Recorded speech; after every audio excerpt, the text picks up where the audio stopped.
ولما برزوا لجالوت وجنودہ، تو جب وہ سامنے آئے جالوت اور اس کے لشکروں کے، برزا ظاہر ہو جانا، سامنے آمنے سامنے آ جانا. اب ادھر ان کا لشکر ہے طالوت علیہ السلام کا، اور ادھر وہ جالوت کا لشکر ہے. قالوا، اب انہوں نے دعا کی، ربنا افرغ علینا صبرا، اے اللہ ہم پر صبر انڈھیل دے.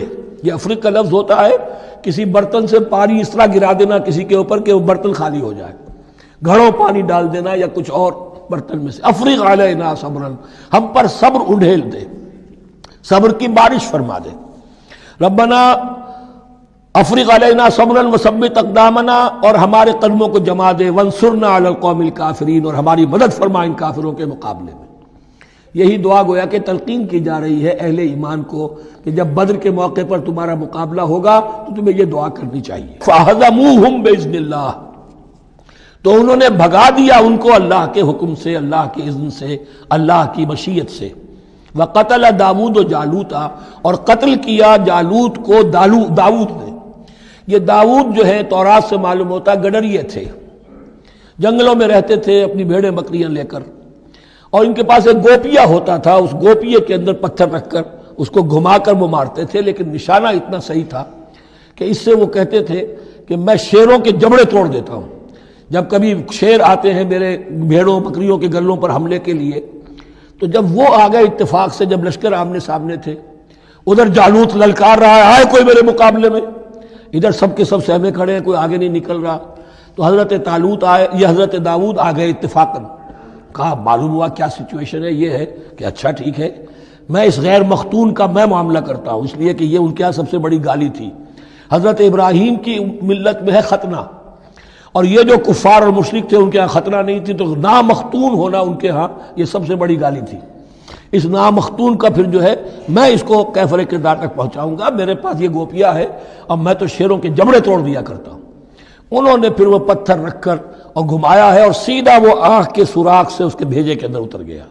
اور اس طریقے سے قتل داود و جالوتا، داود نے جالوت کو قتل کیا، اور اللہ تعالیٰ نے پھر ان کو جو براتب عطا کیے. وَآتَاهُ اللَّهُ الْمُلْكَ وَالْحِكْمَةَ وَعَلَّمَهُ مِمَّا يَشَاءُ.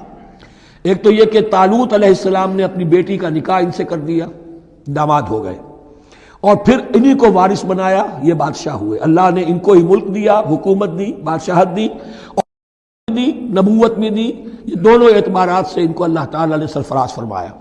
وَعَلَّمَهُ مِمَّا يَشَاءُ، اور پھر اسے سکھایا جو کچھ کہ اللہ نے چاہا. وَلَوْلَا دَفْعُ اللَّهِ النَّاسَ بَعْضَهُمْ بِبَعْضٍ، اور اگر اس طریقے سے اللہ ایک گروہ کو دوسرے کے ذریعے سے دفع نہ کرتا رہے، زمین میں فساد ہوتا ہے تو اللہ تعالیٰ کو شکل ایسی پیدا کرتا ہے کہ کسی اور گروہ کو سامنے لا کر مفسدوں کا خاتمہ کرتا ہے. اگر ایسا نہ ہوتا، وَلَوْلَا دَفْعُ اللَّهِ النَّاسَ بَعْضَهُمْ بِبَعْضٍ لَفَسَدَتِ الْأَرْضُ، تو زمین میں فساد ہی فساد پھیل گیا ہوتا. اللہ تعالیٰ نے ان جنگوں کے ذریعے سے ہر بڑا فرعون جو آتا، ہر فرعون موسیٰ، اللہ تعالیٰ نے کوئی نہ کوئی اس کے لیے علاج تجویز کیا ہوا ہے. وَلَوْلَا دَفْعُ اللَّهِ النَّاسَ بَعْضَهُمْ بِبَعْضٍ لفسدت الارض ولكن اللہ ذو فضل علی العالمین، لیکن اللہ تعالیٰ تو تمام جہانوں پر بڑا فضل کرنے والا ہے. تلک آیات اللہ نتلوها علیک بالحق، یہ اللہ کی آیات ہیں جو ہم پڑھ کر آپ کو سنا رہے ہیں حق کے ساتھ. یہ قول گویا کہ حضرت جبرائیل کی طرف منسوب ہوگا. یہ اللہ کی آیات ہیں اے مسلمانوں، اے محمد صلی اللہ علیہ وسلم، جو ہم آپ کو سنا رہے ہیں حق کے ساتھ. وَإِنَّكَ لَمِنَ الْمُرْسَلِينَ، اور یقیناً اے محمد صلی اللہ علیہ وسلم آپ رسولوں میں سے ہیں.